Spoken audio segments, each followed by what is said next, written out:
top, featuring Pork and his team with a brutal wombo. The enemy blue team are walking up because they're armed with Verisol and Lux Binding, so they think this should be at least a free kill. Everyone on Rumble's team is on the same page, turning with the Kick, Equalizer, GP ult, and Draven Axis to crush the teamfight within a split second. All of them synced up super well to synergize their abilities and 100-0 all 4 enemy champions.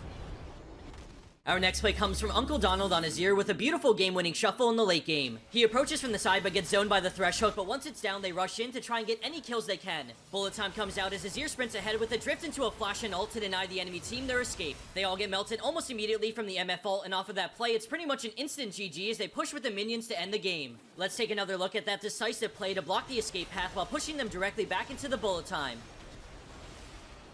Moving along and into our number 3 spot, we have Reizo on Vayne, and now the shoe's on the other foot as our hero isn't making an aggressive game-winning play, but rather trying not to lose this one. Nautilus respawns and no one else is coming up for a while, so it's time to make something happen as she pops Final Hour and goes in on Lucian while he's singled out. The enemy Hecarim dives in, but she kites back without skipping a beat, dealing some fantastic DPS, which forces him back. The heal isn't enough to propel her into range, but after Thresh goes down, she all-ins with a flash tumble to get the kill and then instantly condemns Gangplank against the Nexus. She gets the quad, and with the double buff transfer complete, she kites Morden as Ghost until he falls for the pentakill, saving the game and allowing for the turnaround within a few minutes down the road.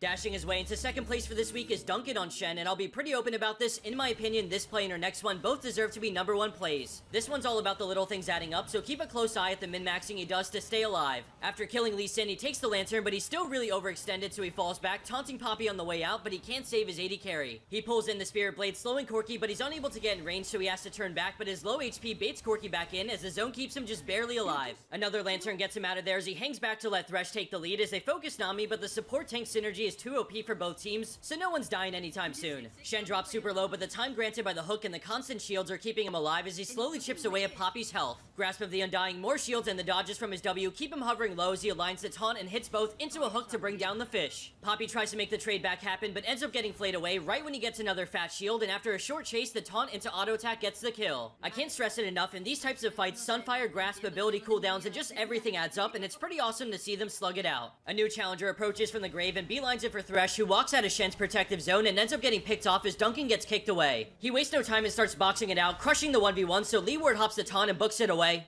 But the amazing Titanic Hydra Snipe from the creeps gets the kill. Duncan has put in so much work this extended teamfight, but it's not over yet as the current call starts coming in and he dodges 2 shots in a row, but the last shot brings him to 1 life as the shield absorbs the death fire damage to keep the boy alive.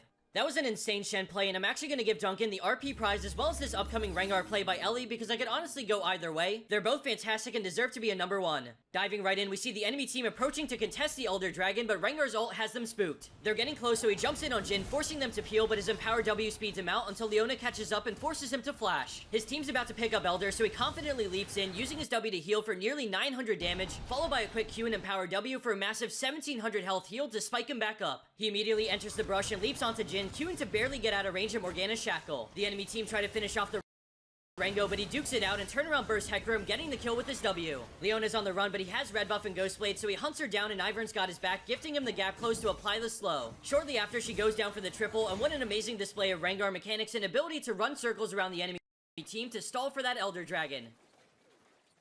After those back-to-back top-notch plays, I'm not going to leave you hanging because her bonus clip for this week might even take the cake. Annie has a feeling the enemy team might be doing the Elder Dragon and she walks up toward it. She immediately launches Tabor's over with the blasting plan, getting the miracle steal in such a close game. Honestly, that was so insanely lucky, but also what a great idea to try for that, so props to T. Chober for the quick thinking. Before I start saying my goodbye,